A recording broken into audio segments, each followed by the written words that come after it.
It's my honor and pleasure to be invited to come in and present to you the dark web, down the rabbit hole. All right, so what are we going to learn? This is going to be a little bit fast and a little bit furious. There's a lot of cool stuff. This presentation is actually a great talk. It's aesthetically appealing. There's a lot of slides, but there's just a lot of great things to talk about. You won't become a dark web expert after this, but you will be actually more knowledgeable than you probably are. And there's another colleague on here that's presenting dark web, so I wish I will see his presentation as well. So we'll talk about the dark web architecture, a little bit about whom and what can be found on the dark web. We'll talk about innovative technologies like blockchain that kind of pushed cryptocurrency and really became a powerhouse and actually helped move the adoption of cryptocurrency. Um, because it was being used on the dark web. And then if we have time, we'll talk about syndicates, a little bit of cyber criminal enterprises that are on the platform as well. For this presentation, it's not high tech. It's about a tech level 2 out of 5. And it's also, you'll notice that I'll interchange dark net and dark web for the purposes of our communications here today. We have like the deep web, which is things that are indexed, that are just like hidden, but you can search for them using your traditional, internet browser. But when we talk about dark web and dark net, we're talking about the onion routing network. And so we'll get into that more, but I'm not going to go back and forth on dark web versus dark net. You'll understand why in a few.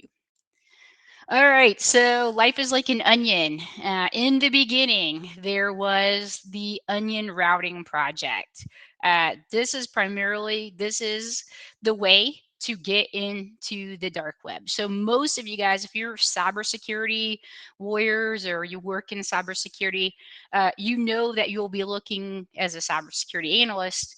You'll be looking for exit Tor nodes in your cyber, your logs for security events. We usually think these are bad things, the cybersecurity side, but Tor is not bad. It's not all bad. So we'll talk about that. So anyway, I'm going to be your tour guide today. So in the beginning, and I just loved Wynn's presentation before, and I was thinking about all the cool things that have changed and we've seen. In the beginning, how did the dark web start?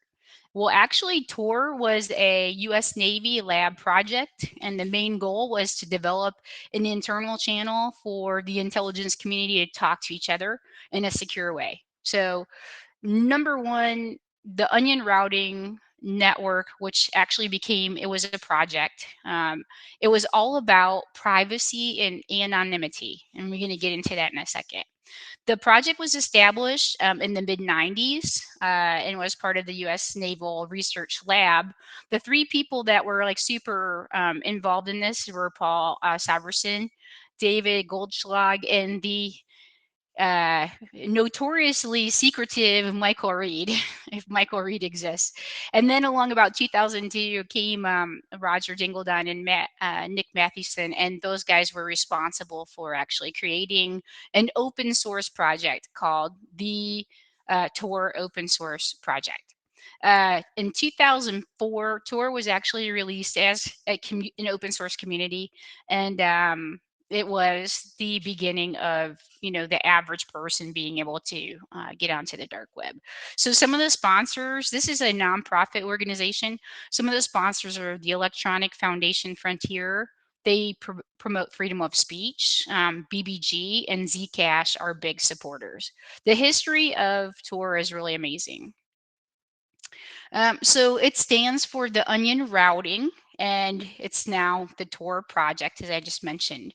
How do you get onto the dark web? Well, you get onto the dark web with Tor. Tor is actually a browser. It's not like your internet browser. Like I don't use Chrome, but a lot of people do, or Firefox, or I use Brave and DuckDuckGo as a search engine. But Tor is actually a browser that you download from the Tor project. And again, it's open source. And this allows you to communicate and connect to the dark web and actually be in a private and anonymous way. So it's very important that you use the Tor browser if you're going to connect.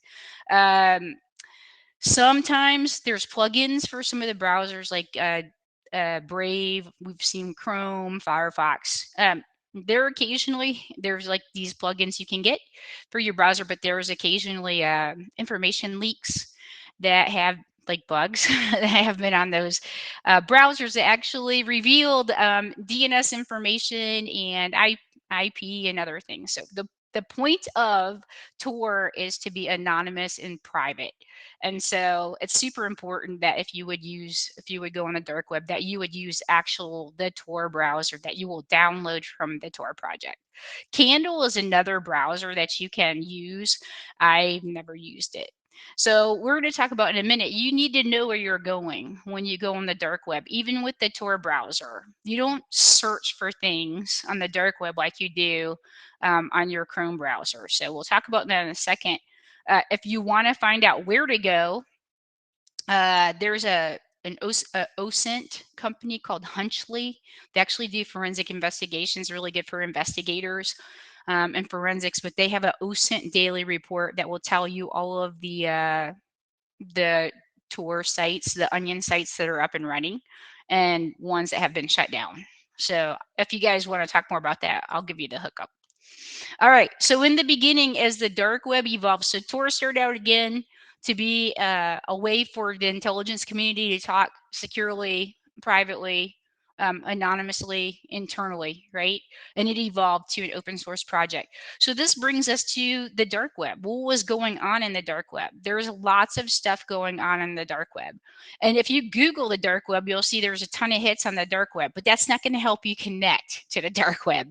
And you notice that when you search in Google or any of your browsers, you're going to come up with all these results, right? Well, when you get into the dark web, these are not indexed websites. So again, what you see in your browser here, you'll actually have to know the onion site that you're connecting to. They will end with a .onion. So the onion site is going to be like a web server or a server. It could be a wiki. You'll have to know the site that you're going to. There's also these, they're called hidden wikis, which are available. These are index sites within the Tor network or the dark web that actually show you where you can go for certain things. Uh, this is fascinating, and you can just find the top level link and you can go into your Tor browser and put this onion site in for the hidden wiki, and then you'll get indexed. This is like wiki version like 0.5 or something. Like this really looks old school. But that's because again, these onion sites are not indexed. They don't have a domain name registration. They're not registered with ICANN or IANA. They're not part of like the above the board web. So no indexing whatsoever, and you do need to know where you're going. It does take a little bit of time also because the Tor network is notoriously slow, and I'll explain that why. All right, so if you don't know where you're going, any road can take you there. There's a lot of people have questions like, okay, if I'm using VPN, can I connect to the dark web, or should I be using the Tor browser? And what's happening when I connect to the dark web? So I just want to make sure that you guys understand this. From my perspective, if you're connecting to the dark web, you don't need to be on VPN. You're going to use your Tor browser, the actual Tor browser from the Tor open source project. You'll find open source intelligence to know where you're going to go, and you'll actually go to those onion sites. You can also hop off and go to like the regular web, and that session is basically private and anonymous. You don't need VPN. The reason why is Tor is to be anonymous and private. Your VPN provider can actually know your IP. They can know where you're connecting from.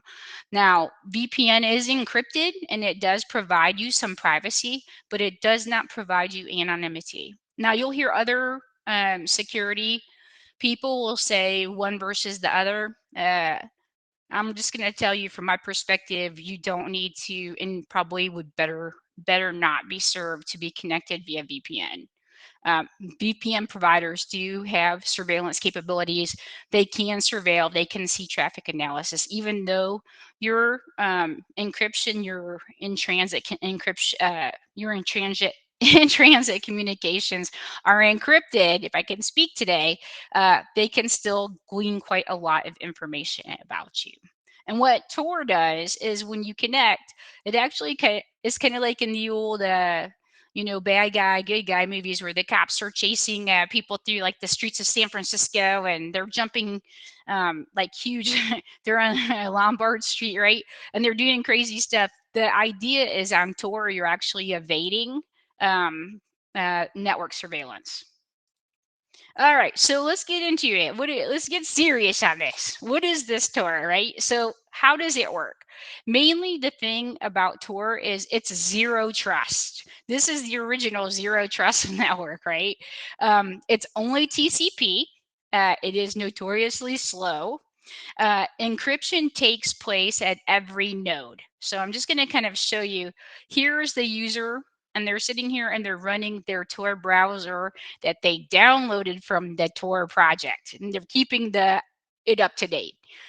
When they actually open their Tor browser, it'll open in like a smaller window. You're not supposed to expand your window because then your user agent information about your endpoint can actually be detected. So you'll connect as soon as you open your Tor, it's going to nail up a circuit for you. And that circuit's going to actually go pretty much end to end and put you on the dark web. So between the user using the Tor browser, they will connect to 3 nodes. The first one is the entry node. The second one is the relay node. And the third one is the exit node. Between each place, there's encryption. So it's multi-layered encryption from the user to the entry node, encrypted, re-encrypted from the entry node to the relay node, and then re-encrypted from the relay node to the exit node. The circuit is nailed up every time you open a new Onion site or a new browsing session. It's also reset every 10 minutes. So it's the original evasion. The entry and the relay node and the exit node, they don't know the path that came before them. So there's complete zero trust. Let's see what else do I want to tell you. This last bit of the circuit is where things can get interesting. So everything's encrypted here, and I'll show you a little bit more. When you exit this exit node, and we look for these on cybersecurity like events, we look for Tor exit from our network across our networks. Going to this Onion site or a website, you're going to hop off Tor basically. So this last leg can be potentially where law enforcement and other agencies may want to sit. 3-letter agencies and intelligence agencies may want to sit to try to gather referential information about the Tor user. Let's see. I did tell you everything I think I want to tell you. Again, everything's triple encrypted. Nothing knows about anything, before or after. This exit node again is where I can hop off. I can use my Tor browser to go to Google or to go to the Planet CyberSec, right? I can go there and hop off. If this is supporting TLS, then I'm still encrypted channel and I'm good to go. An onion site, a .onion, so a .onion site, this is on the dark web. I'm staying on the dark web. I had that actual address I'm connecting to. They just started like in July, I think, really like the Let's Encrypt campaign, and there's a version 3 of .onion service. So everyone should be encrypted now, but there are Onion site owners, the site owner, that may have not adopted the version 3 and TLS. So this is where you could actually be in the clear if you're not supporting TLS to that end place. And that's where like surveillance can take place, right? So just be aware. And then also, this exit node, these are hosted by people that are just generous. This is all, grassroots hosting of these exit nodes and these sites. So there is a potential that the exit site could be a law enforcement, right? Or someone, and they call that a spoiled, it could be a spoiled onion site or a spoiled exit node where there's a three-letter agency that's sitting there. I think there's more law enforcement and investigative firms and investigative agencies and national security agencies on the dark web than there are like regular users. Hopefully that's not too mysterious. It's a little bit techy for some people. And I know for the techies, you're going to go like, well, you didn't talk about this. I'm trying to keep it light. Right. Where am I, right? So how do you stay anonymous? Again, use the Tor browser that you download from the Tor project, open source project. Once you open your browser, it looks just like this.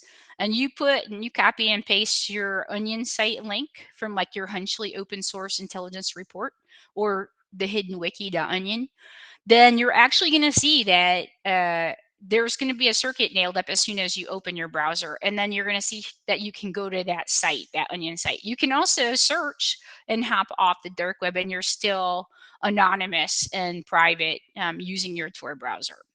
You can also then see that you will not show up where you are. Your IP address is obfuscated. You don't see.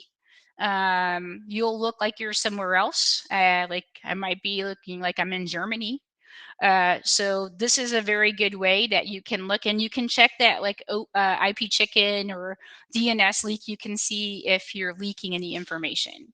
And you would definitely want to check that. Your Tor browser, it cancels JavaScript. It has no browsing history. It keeps nothing. It has, if you have cookies, as soon as you shut your browser down, they're erased basically. And so it's basically providing you anonymity and privacy. Let's see what else. The other thing is for Tor, for people that are using Tor, it's not considered, the dark web is not considered appropriate for P2P downloading. They call it torrenting, so it's not appreciated because it's actually against etiquette because it slows down the entire Tor network.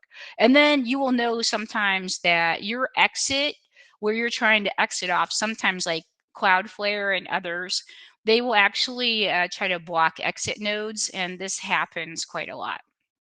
So you can run into that as well. Again, the danger point, as we talked about, is from the exit node out to the final site. This could be an internet site that's above it. It's a website, or you could be going to an exit, or you could be exiting to an Onion site. But you want to make sure that you're encrypted there too. Don't go to unencrypted websites or unencrypted Onion sites. This is where there's a lot of opportunity. Sometimes the exit node is actually put up by bad guys, so not law enforcement, not good people that are just supporting and hosting an exit node, which anyone can do. There's instructions on how to do that. Sometimes the bad guys post up there and they're trying to do man-in-the-middle attacks and grab information. So just be aware of that. All right, so everybody's like, okay, well, I'm encrypted everywhere. I'm good to go. I will just let you know, this is something that Checkpoint got. There's like a project called Remation 2, and I know that there was some discussion about quantum, so like I like love to study that as well, and they're making some huge advances. So the fact remains that there's probably going to be a time where all of this smash and grab or just grab encrypted data is going to actually be able to be unencrypted. So there is a project afoot, and is with the EU and the NSA. that they are having plans to decrypt everything that they have been collecting.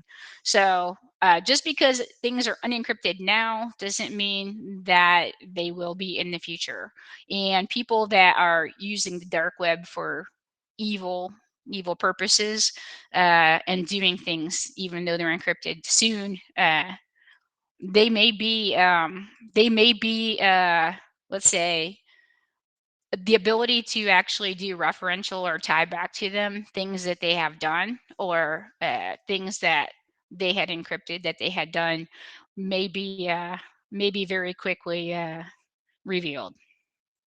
All right, so if you guys love encryption, there's a guy named James Bramford that has a book called The Puzzle Palace, which is really great for like NSA type aficionados. It's old, but just like really cool how they were basically grabbing all records from traffic going in and out of Europe, and lots of great stuff to study.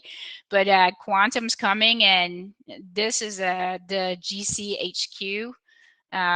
We have a similar site in the US, the NSA. This is all public knowledge. I'm not telling you anything that you can't find yourself, but just be aware that things are happening pretty quickly with quantum. The ability to unencrypt is happening very quickly. And it won't take a million years. It can take minutes, and it could be by 2025, 2027. So anyway, there's lots of bad people. This guy like makes me physically sick just looking at his face, but he is the founder of the Freedom Hosting. He was the founder and the leader of the #1 child exploitation site on the dark web. So how was this guy? His name is Eric Marquise. How he was caught? He was actually using Firefox with the Tor browser extension that had a bug, and it actually exposed his Tor browsing. So the federal agencies enticed him to click onto a specific site. And when he did that, he was in full exposure of himself.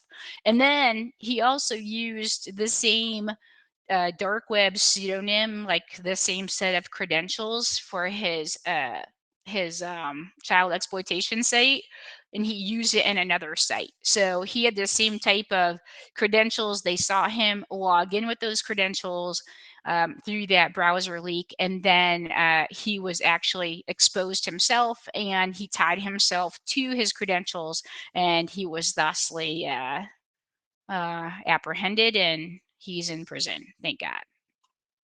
All right, so what can we find here? Let me take a look at the time. What's in the dark web? This is going to go really fast. There are some really cool things to show you. The original Silk Road was what it was kind of like the place, the marketplace, right, if you will, on the dark web. If you guys want to read something fascinating, go read the history of the Silk Road. There's been like multiple versions of the Silk Road, but literally it was a dark web seller market. So anything you could get, you could get there. Music, bootleg music and movies. You could get, stolen computers. You could get lots of drugs and all kinds of stuff there. It was actually shut down, and the guy that ran the first Silk Road was a dude from Texas. He was only like 25. That's a really funny story how he got busted too, if you want to read that. The other thing is there's more than just a marketplace on the dark web. There's basically legitimate organizations on the dark web. I actually just went and grabbed from my Hunchley OSINT the latest Onion sites. So Facebook has a .onion site. The New York Times has an Onion site. The BBC, even this CIA. So why would they do this? It's to keep things anonymous and private, right? So if you're a CIA tipster, you want to go submit like an anonymous tip, the Onion site for the CIA would be the way to do it. Excuse me. Let's see else what I want to tell you there. So those sites are there, and I will share this deck if anyone wants. And if you want the Hunchley report, I can show you how to get that. All right, so more than the marketplace, there's more things. So fake, some legitimate and some fake gift cards. You'll see tons of those. Western Union Cash that was huge for cash on the dark web. Also, lots of pharma. So I think the number one uh, selling, so advertised from the sellers markets within the dark web, the number one thing right now is drugs, and number two is guns. Those things kind of flip back and forth. So, but yet these guys take great pride in their either both illicit, so street drugs, and pharmaceuticals, controlled substances. They take great pride in their selling gun. So I have a video. I won't be able to show you due to time, but I can send to you. It's all in Hebrew anyway. But the gun sales on the dark web, there are definitely tons of sites to go and buy guns. And in this case, there's a really sad situation. Is the Munich killer bought a Glock on the dark web and ended up killing a bunch of people. So it's something that that law enforcement is constantly tracking, and they are trying to shut down those types of sites, dark web sites selling places, as quickly as possible. So this is just, I won't show just because there's not time, but the Israelis actually, yeah, I'm probably not going to be able to show it. The Israelis, I don't know if he'll let me stop. They actually they did find where there was a gun that was shipped and ordered and shipped in the dark web, and where they got the person was at the pickup. So it does happen. They do intercept these. It is not a joke, and it's serious. It's actually going on. All right, you can also get tons of illegal documents, right? Fake ID cards, driver's license, passports. So the more important that the document is for citizenship, the higher the price goes. And you can see, like, this is you can go up to like 5,000 euros or US dollars for certain types of documentation. All right, so more than a marketplace, you also have the bad guys, right? So deep web hackers. These guys are basically offering hacking as a service. They like to sell their services, and they won't sell you the exploit kits. Those are for the hackers, but they will love to sell you hacking as a service. Like, hey, when a DDoS attack, they start at $99. You can hack a Visa card. So there are so many, and in fact, I don't know if you guys remember Conti, the ransomware gang. They actually had a dark website that had all of the companies that they had violated. So like they would get ransomware, then they get ransomware in the company's network or the organization's network, then they would shake them down and extort them, say, you want your data back, uh, you need to pay us Bitcoin. And then if the company wouldn't pay and the data was unencrypted, they just put it out on the dark web for anyone to get. Pretty nasty. So anyway, the sellers like to sell data that they've stolen as well. They will hack a Facebook account, and also we've been talking this to the press a lot. So we see tons of sellers on the dark web. Of course, you don't have to go to the dark web for fake COVID vaccine cards and fake negative COVID tests, but the dark web is especially happening on selling fake COVID vaccine cards, and they will give you discounts for it. The other thing is this mystery box. These are kind of creepy. It used to be really big. It's about maybe a couple of years ago, and then like it seemed like in Australia and like some of the other places, it was super popular. But people would order this mystery box off the dark web, and then they'd go and on YouTube they'd open it up and show it. And they actually made a Netflix movie about this, and it's super creepy. I watched part of one and I was like, yeah, they got a teddy bear and stuff. I was like, nope, a teddy bear with like a USB key in it. I was like, no, no, no. Protect thyself. Protect thyself. The other thing is customer reviews in the dark web, man, they really care about their delivery. And you would think that it would be very difficult for these guys to deliver products and services, but they actually do a really good job of delivering the products and services that they sell. And they use the Amazon rating score to actually get other, buyers to give them feedback and then recommend their their product or solution or them as a seller. So reputation is really big, and you can see this testing the quality of the fake identification or citizenship document is actually part of the rating.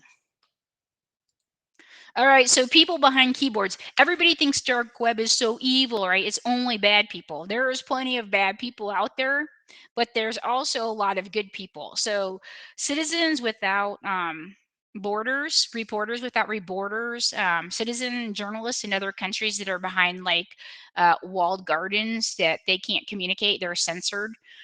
So like China, right? There's one. North Korea.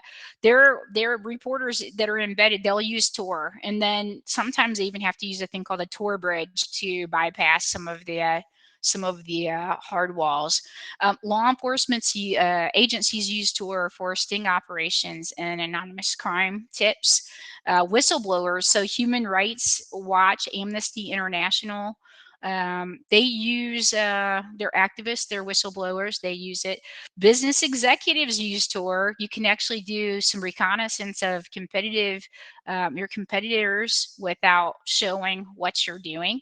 Bloggers like Global Voices, Electronic Frontier Foundation, so anonymous blogging is really big. The military uses Tor quite a lot for alternative command and control. And then you can actually use as an IT person within your company, if you have like a DNS outage, you could actually use Tor as a workaround. People forget that. But there's also like plenty of bad. And the four horsemen of the apocalypse, like terrorists, drug dealers, kidnappers, and child exploiters, are also there. So beware. And there are even people that are like school kids that use the dark web and just keeping their browsing, and parents keeping their browsing anonymous and private. A couple really good books for you to check out if you want. This one is Jamie Bartlett, The Dark Net. That's a really great book. He wrote for The Spectator and The Telegram, and it's fascinating. If you're sensitive, be careful. Some of these things are there's some quite dastardly people there, so you want to be protecting yourself. Eileen Ormsby also wrote the Silk Road. The history of the Silk Road is brilliant, and the darkest web. And again, there's a section in there that is super dark, and don't pay attention to that. If you're sensitive, please do not. All right, so what was the number three part of our agenda was like the rise of cryptocurrencies and some technologies that kind of spun out and actually gained a lot of adoption through the dark web. So blockchain, right, and cryptocurrency. That has become the Bitcoin was it has become the currency exchange for the dark web. It all started in the beginning where it was very difficult. People didn't want their transactions to be known. They want them to be anonymous and private. So they would use money, web money. And there was like a dark web wallet, and you could put money in it, and then you could use that money on the dark web. Unfortunately, that gave, or fortunately, depending on what's your perspective, that led to your those transactions not being anonymous. So then came this company called Liberty Reserve. They had web money, and they actually at one time, I think they had, oh, I can't even remember. It says $6 billion worth of illicit transactions, and this is for all the bad stuff, right? Like um, child porn, credit card fraud, drug trafficking. These are really bad guys. That guy's name that started it, his name is Badufsky, and he's in prison. Um, so that was actually shut down after he pled guilty to money laundering and was thrown in prison. So then what do we do? That the biggest financial like transaction supporter of the dark web site was taken offline and seized by the feds. So here comes crypto. Cryptocurrency is amazing based on blockchain technology, right? We know there's now like Ethereum and Monero and gosh, Litecoin and Coinbase. Now you can actually have a repository like to trade. trade Bitcoins or cryptocurrencies. Basically, in the beginning, though, it still wasn't perfect because there is a wallet and there's a string associated with the transaction. And every time that the Bitcoin transfers, even though it's a complex calculation, there is ability to at some point in time match that cryptocurrency to a transaction, a specific person, or a wallet, which means it led to the loss of anonymity. It was also difficult. How did you get your money in there? You had to take your money from like your bank, get it in there, buy Bitcoin, and then spend it. There was also where they literally would have Bitcoin people that would meet you like, in the woods in a dark place at 2 o'clock in the morning. You give them like a bunch of cash and then they would go buy Bitcoin and put it in your wallet for you. So to stop the transaction from a traditional bank. That didn't really work so much easier. So then it was like, how do you keep the cryptocurrency anonymous? They started using cryptocurrency mixers. So they would take wallets from multiple places, mix them together, and make it a little bit difficult for that referential link back to a person or a transaction. But then things kept evolving. Monero now has become actually the cryptocurrency of the El Narco cartels. They love Monero. But these have also gone mainstream. The idea that Monero is actually fungible, so you can transfer it to another type of currency, is big. I just want to like talk about. I know we're getting short on time, but there's a guy. He's like a man genius. His name's Amir Taki, and he actually created this dark wallet. I think it's a ZY crypto. He actually it was bought by a real crypto organization, and it's supposedly 100% legally supported and not it's been validated and vetted, so it's not going to cause problems, but I would double check that. But go look at Amir Taki. It's Taaka. He's really cool. All right, so real quick, the last few minutes we have like 2 minutes, and then we'll just go to the breakout room for questions. There are really bad guys on the dark web, and this is where there is a food chain for, you hear the FBI and the three letter agencies talking about cyber criminal gangs. These guys are enterprise class organizations, right? There is a food chain, and this food chain is robust. They are actually hiring hackers. They are building businesses on the dark web. You guys remember the Zeus, the banking Trojan? These guys are part of that. They're all in jail in different parts of the world. But they started, this is a dark web food chain. This is a criminal enterprise with the kingpin, the money manager, the technical manager that runs the people that are coding, the virus coders, the exploit kits, the malware. There's an ops manager because they actually have to run DevOps and they have to get these malwares, these exploit kits out there. They have to collect money, so they need the financial guy, the money guy, running the mixing services and the exchanges. They are in the brokers that are selling the services. This is being run as a criminal enterprise. So, like the guy that created the Locky ransomware, and he's the founder of BTCE Bitcoin Exchange. He laundered with 4 billion in cryptocurrency for US dollars. He was actually running his enterprise, part of the Locky ransomware gang, but they made so much money also doing other activities. They started integrating into other pieces. So not too much time for that. We had some IRC chats and some screen captures I wanted to show you, but just remember that these guys that are out there, they are like enterprise class. And that's why when you hear about these organizations being taken down, you have to understand the sophistication of these organizations. They are, by all means, as sophisticated as a corporate enterprise that any of our corporate enterprises. All right, you made it out of the hole. You're out of the dark web. I'm glad you guys made it. If you want to go on the dark web, make sure that you use the Tor browser that's associated with the Tor project. It's open source. Make sure, I would never log into any sites, but if you do, make sure that you use the credentials, like the username and the password that you use is different for every place you log in, especially law enforcement. Make sure that you, if you can, use virtual machines or cloud VMs that you're just going to kill afterwards, uh, and be really smart. You if use the Tor browser, please, dear God. All right. Well, thank you so much.